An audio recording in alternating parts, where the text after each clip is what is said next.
ক্রিকেটের জন্য আমার মামা অনেক চোখের চোখে বল লাগার পরে তো চোখ বেরো আসছিল আর কি, ব্যাড লাগছিল নর্মালি।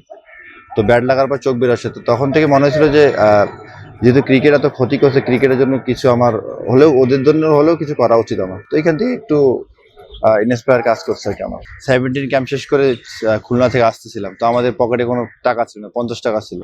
আসতে হবে এবং খাওয়া দাওয়া করতে হবে এবং ওইখান থেকে আবার গাড়িতে করে আসতে হবে।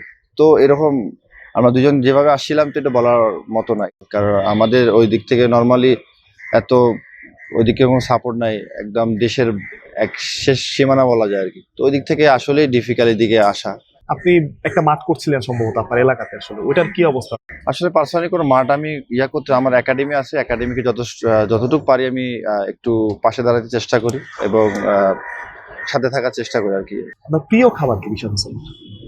আমি তো সব খাইতে ভালোবাসি। তো নর্মালি ঈদে সাধারণত কোরবানি, গরুর মাংস, ভাত সবসময় চাইলেও সবকিছু খাওয়া যায় না, লিমিটেশন আছে আমাদের অনেক। তো ঈদের সময় 1-2 দিন একটু হালকা, একদিন একটু মাংস তো খাওয়া যায়, তো খাওয়ার পরে আর কি, পরে এটা কাভার করতে হয় আর কি। Welcome to BD Cric Time. আমাদের সবসময় স্বপ্ন ছিল আমাদের যদি একজন লেগ স্পিনার থাকতো রশিদ খানের মতো, কিংবা তার চাইতেও ভালো। রিশাদ হোসেন সেই স্বপ্নটা হয়তো বাস্তব করতে চলেছেন। রিশাদ, আমাদের স্বপ্ন ছিল যে একজন যদি লেগ স্পিনার থাকতো, আপনি এসেছেন। আপনার সবচাইতে বড় স্বপ্নটা কি বাংলাদেশ ক্রিকেট নিয়ে? প্রথমত আমার স্বপ্ন একটাই, যে কিভাবে বাংলাদেশকে একটা ট্রফি এনে দেওয়া যায়, সেটা ওয়ানডে ওয়ার্ল্ড কাপ এবং টি-20 ওয়ার্ল্ড কাপ। তো এটা আমার সবচেয়ে বড় স্বপ্ন আর কি। এর উপরে কোনো কিছু আমার পার্সোনালি কোনো গোল নেই। এই যে বললাম পার্সোনাল গোল, এই গোলটার কথা আমি আগেও শুনেছিলাম একবার, আপনি বলেছিলেন যে যদি ট্রফি না জিতি বা ট্রফি না জেতাই, তাহলে আসলে ওই টিম হিসাবে কেউ সম্মান করে না বা ওই রেসপেক্টটা করে না। ইন্ডিভিজুয়াল, আপনি মনে করেন যে টি-20 ওয়ার্ল্ড কাপের ফাইনাল খেলছেন কিংবা এশিয়া কাপের ফাইনাল খেলছেন, আপনার লক্ষ্যটা কি? আপনার ড্রিমটা কি? আমার সবসময় লক্ষ্য থাকে একটা, যে যেভাবে টিম যেভাবে রিকোয়ার্ড করে, যে টিম এখন যেটা চাচ্ছে ওটা আমি দিতে পারতেছি কিনা। আর এরকম সিচুয়েশন যদি কখনো আসে, ফাইনাল খেলতেছি ওয়ার্ল্ড কাপ বা এশিয়া কাপের, তো অবশ্যই একটা লক্ষ্য থাকবে যে কিভাবে ভালো খেলে দেশকে একটা ট্রফি দেওয়া যায়। শুনেছিলেন যে একটা বাউন্ডারি মেলে জিতাতে চান, যদি বল হাতে থাকেন একটা উইকেট নিয়ে জিতাতে চান, ব্যাপারটা কি এরকম? হ্যাঁ অবশ্যই, যদি এই সুযোগ কখনো আল্লাহ করে দেয়, অবশ্যই নিজে বোলিং করে বা ব্যাটিং করে ম্যাচ জিতে চাই অবশ্যই। নিশাদ ভাই, আপনি বিগ ব্যাশ খেলেন, বিগ ব্যাশ থেকে আসলে শুরু করি। বিগ ব্যাশের এক্সপিরিয়েন্সটা কেমন ছিল? আমি একটা ঘটনা শুনেছিলাম যে বিগ ব্যাশের কালচার তো একটু ডিফারেন্ট, মানে আপনারা এখানে যেভাবে থাকেন, টিম হোটেলে থাকেন, হয়তো সবকিছু রেডি থাকে, বাট বিগ ব্যাশের কালচারটা অনেকটা কাউন্টি ক্রিকেটের মতো, যে আপনাদের একটা বাসায় থাকেন, অ্যাপার্টমেন্ট থাকেন, হয়তো নিজেদেরই রান্না করতে, নিজেদেরই বাজার করতে। এই এক্সপিরিয়েন্সটা কেমন ছিল? না, আসলে বলতে গেলে এটা ডিফারেন্ট একটা এক্সপিরিয়েন্স। তো এটা বলে বোঝা যাবে না, কারণ এটা যদি ফেস না করা যায়, তো আমার মনে হয় এটা প্লেইং লাইফে সবার একবার করে হলে এই টাইপের সিচুয়েশন ফেস করা উচিত। তো আমার মনে হয় আমি অনেক এনজয় করছি। না, কেমন ছিল আসলে? নিজে কখনো রান্না করেছেন ওই জায়গায়? হ্যাঁ, আমি মোস্ট অফ দ্য ডে আমি রান্না করছি এবং নিজে যেটা ভালো লাগছে আমি বাইরে থেকে নিয়ে এসে নিজে রুমে রান্না করছি। সব নিজের উপরে ছিল আর কি। অনেক তো ফরেন টিমমেট ছিল আসলে, তারা কেউ আপনার রান্না বান্না খেয়েছে, বলেছে যে কেমন লাগছে?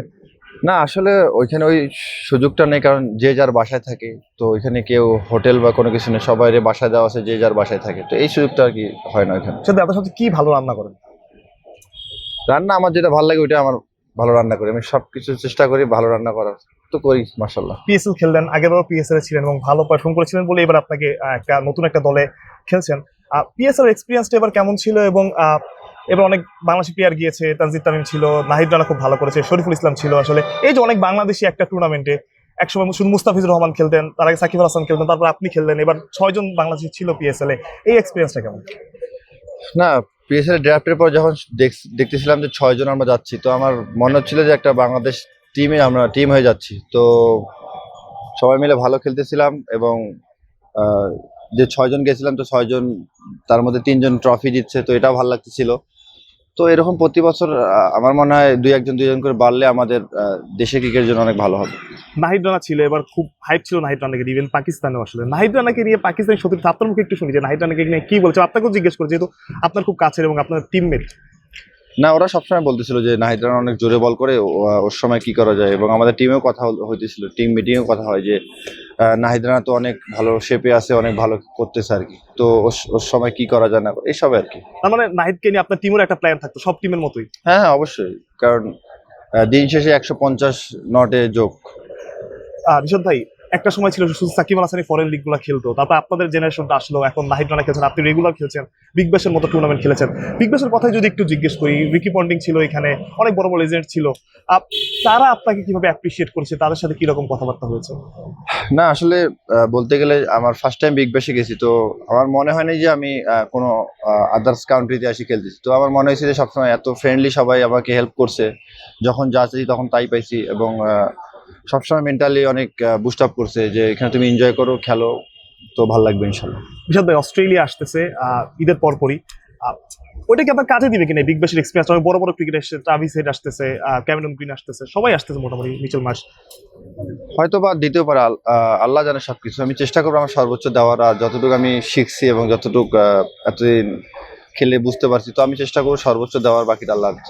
বিশাল ভাই, মানে লেগ স্পিনারদের বলা হয় যে গুগলিটাই তার আসলে মেন শক্তির জায়গা। ইভেন আমাদের কোচ, স্পিন বোলিং কোচ, তিনিও বলেছেন যে আপনি গুগলিটা এখন খুব ভালোভাবে শিখছেন, আয়ত্ত করছেন, হয়তো আর কিছুদিন সময় লাগবে। গুগলিটার এখন আসলে কি অবস্থা? আপনি আসলে প্রপারলি যে আমি চাইলেই মারতে পারি, ব্যাপারটা কি এই অবস্থাতে আছে? আসলে আমি সবসময় একটা কথা বলি যে শেখার কোনো শেষ নেই। তো আমি যতদিন খেলবো আমি চেষ্টা করবো যে প্রতিদিন 1% করে ইমপ্রুভ করা। তো এখন কোন পর্যায়ে আছি বলতে পারতেছি না, বাট আমার যতদিন খেলবো দেশের জন্য একটু একটু করে ভালো করতেই থাকবো ইনশাল্লাহ। তো বলতে পারতেছি না যে এখন আমাকে 100% দিতে হবে, বাট সিচুয়েশন যেটা ডিমান্ড করে আমি চেষ্টা করি যে ওরকমকে দেওয়ার আর কি। ঈর্ষর দিকে দেখলাম আপনাকে জার্সি নিল, এবং প্রেস কনফারেন্সে এসে আপনার প্রশংসাও করেছিল অনেক, যে আপনাকে মাঝে ইনস্টাগ্রামে মেসেজও দেয় উনি। ওর সাথে কিরকম কথাবার্তা হয় জার্সি নেওয়ার পেছনে, গল্পটা যদি একটু বলতেন।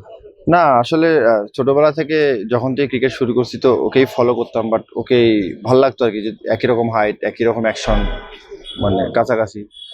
তো ওই থেকে আমি ওর সাথে আমার নিউজিল্যান্ডও দেখা হয়েছিল, তো আমি বলছিলাম যে এরকম এরকম তোমার পছন্দ। তো ও হয়তো বা আবার বিগ ব্যাশে খেলা দেখছে, খেলা দেখে হয়ে বলছিল যে আমার তোমার একটা টিচার লাগবে, এরকম এরকম থেকে আর কি কথাবার্তা শুরু হয়েছে আর কি। এটা কেমন লাগে? আমি ঋষাদ ভাই যদি একটু পিছনে যাই আর কি, আমি 2020-21 সালের দিকে আপনাকে অনেক স্ট্রাগল করতে হয়েছে। ইভেন ঢাকা প্রিমিয়ার লিগ যখন হতো তখন আসলে বেশিরভাগ ম্যাচে আপনাকে বসে থাকতে হতো, এবং 2021 পর্যন্ত আসলে বিপিএল আপনার ম্যাচ ছিল 4টা বা 5টা। সো ওই স্ট্রাগল পিরিয়ডটা আসলে কেমন ছিল? এখনো সবাই অ্যাপ্রিসিয়েশন করে ওই সময়গুলো, মনে হয় কিনা আসলে তখন নিজের সাথে নিজের যুদ্ধ ছিল, লড়াইটা ছিল একারই ছিল অনেকটা? আমার মনে হয় ওই সময়টা আমার সবচেয়ে শেখার সময় ছিল, তো আমি এটাকে পজিটিভলি নিছি।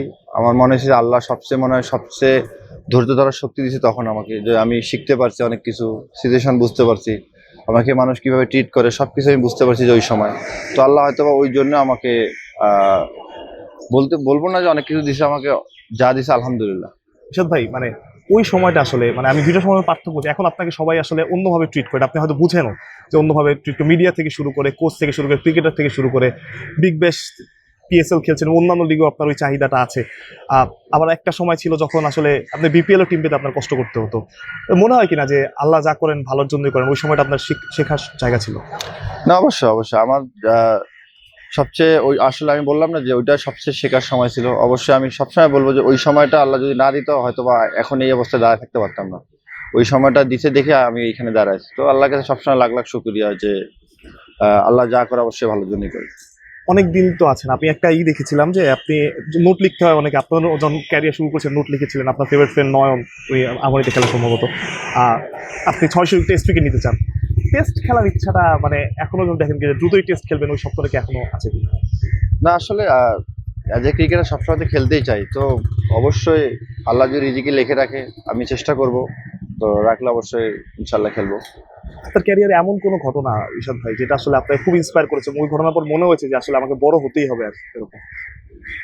হ্যাঁ এরকম তো অনেক ঘটনায় আছে যে এমনও হয়েছিল, মনে করেন আমি যেটা বললেন নয়নের কথা, আমরা দুজন 17 ক্যাম্প শেষ করে খুলনা থেকে আসতেছিলাম, তো আমাদের পকেটে কোনো টাকা ছিল না, 50 টাকা ছিল।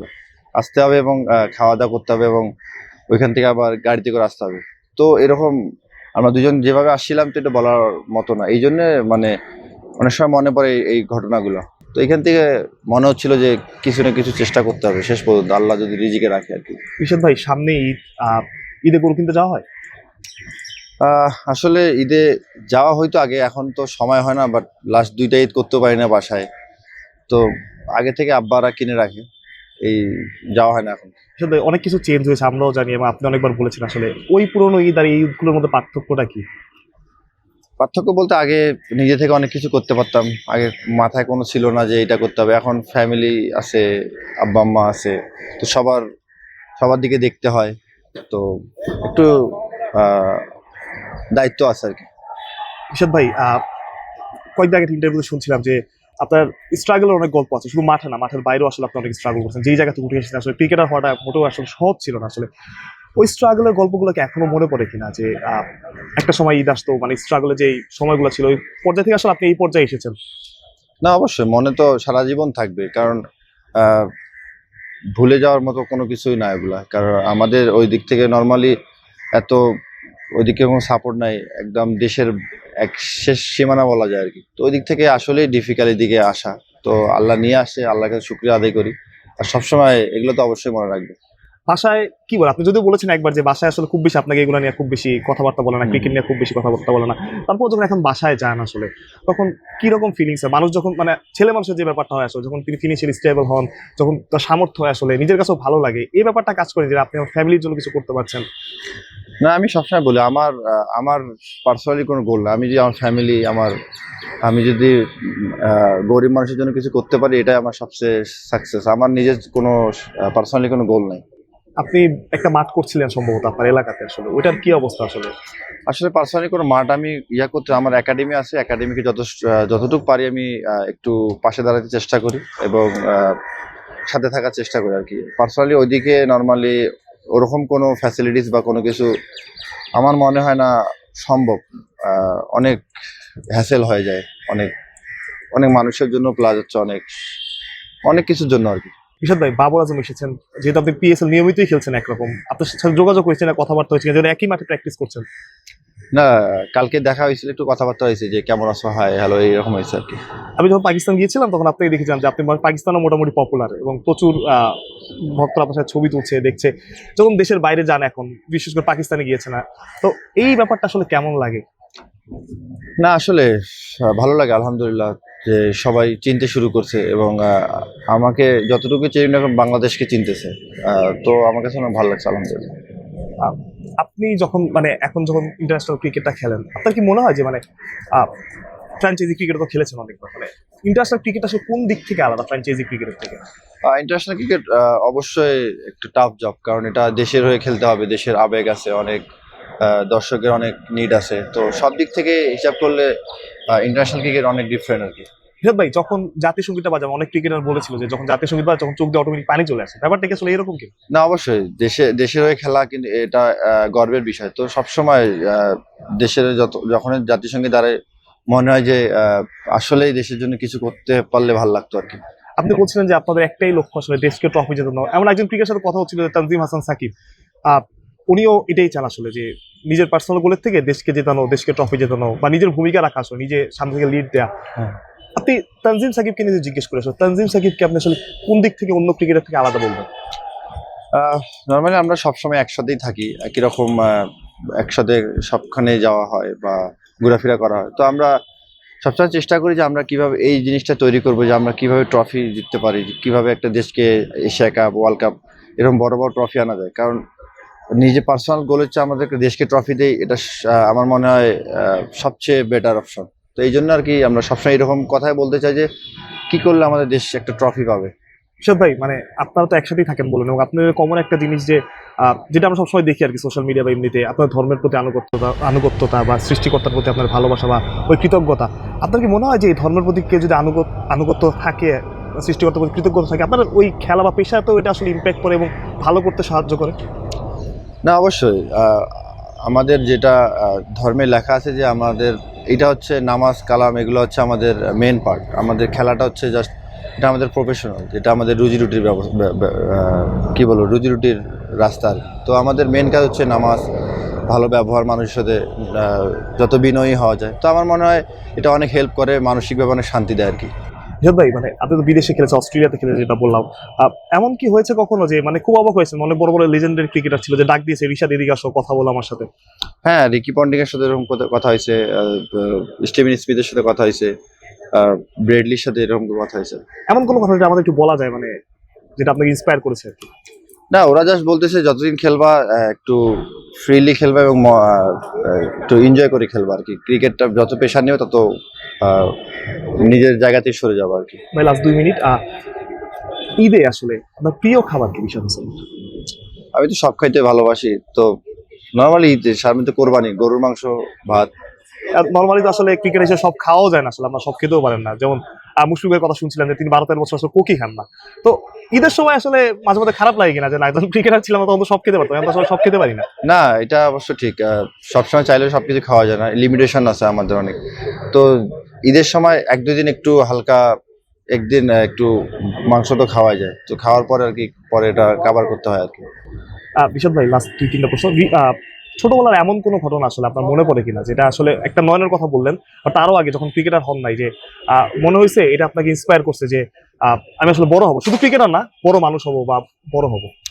না, অবশ্যই আমার মনে আছে এখন। আমার মামা, আমরা খেলতাম আগে, তো আমার মামা ক্রিকেটের জন্য আমার মামা অনেক চোখে বল লাগার পরে তো চোখ বের আসছিল আর কি, ব্যাড লাগছিল নর্মালি। তো ব্যাট লাগার পর চোখ বের আসে, তো তখন থেকে মনে হয়েছিল যে যেহেতু ক্রিকেট এত ক্ষতি করছে, ক্রিকেটের জন্য কিছু আমার হলেও, ওদের জন্য হলেও কিছু করা উচিত আমার। তো এখান থেকে একটু ইন্সপায়ার কাজ করছে আর কি আমার। লাস্ট 2টা প্রশ্ন। তামিম ইকবালের সাথে আমার দেখা হয়েছে কিনা? আপনি একসাথে খেলেছেন, যদিও আপনি অনেক জুনিয়র, উনি অনেক সিনিয়র, তারপর মানে প্রেসিডেন্ট হওয়ার পর কথাবার্তা হয়েছে কিনা, ইন্সপায়ার করেছে কিনা কোনোভাবে? না, ওরকম কোনো কথা হয়নি। জাস্ট টাইম বা নর্মালি বলে যে খেলতে থাকো, কোনো সমস্যা নেই ইনশাল্লাহ। ওই বিপিএলও খেলছে একসাথে, তো ওইরকম নর্মালি কোনো কথাবার্তা হয়। ভাই একদম লাস্ট প্রশ্ন। আপনি আপনাকে 10টা দেশের নাম বলবো, আপনি ফেভারিট ক্রিকেটারটা বলবেন প্রতি দেশ থেকে একজন করে। Australia, Ricky Ponting, England, England, Ben Stokes, south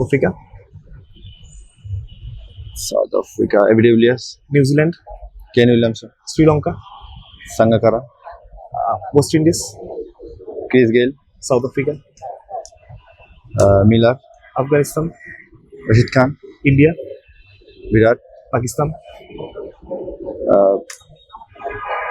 Pakistan Babar Azam, Bangladesh. Shakib Al Hasan. একটা লাস্ট প্রশ্ন। ঈদ মোবারক ঋষাদ ভাই। ঈদে সবচাইতে কোন জিনিসটা বেশি মিস করেন? ঈদে তো অবশ্যই ছোটবেলা মিস করি। ছোটবেলায় সবাই একসাথে পুকুরে গোসল করতাম, একসাথে সবাই ফজর নামাজ পড়ে বাইরে যায়, ফুটবল খেলতাম, পুকুরে গোসল করতাম, এগুলো এনজয় করি, মজা মজা লাগতো এগুলো। থ্যাংক ইউ ভাই, ঈদ মোবারক। থ্যাংক ইউ ভাই।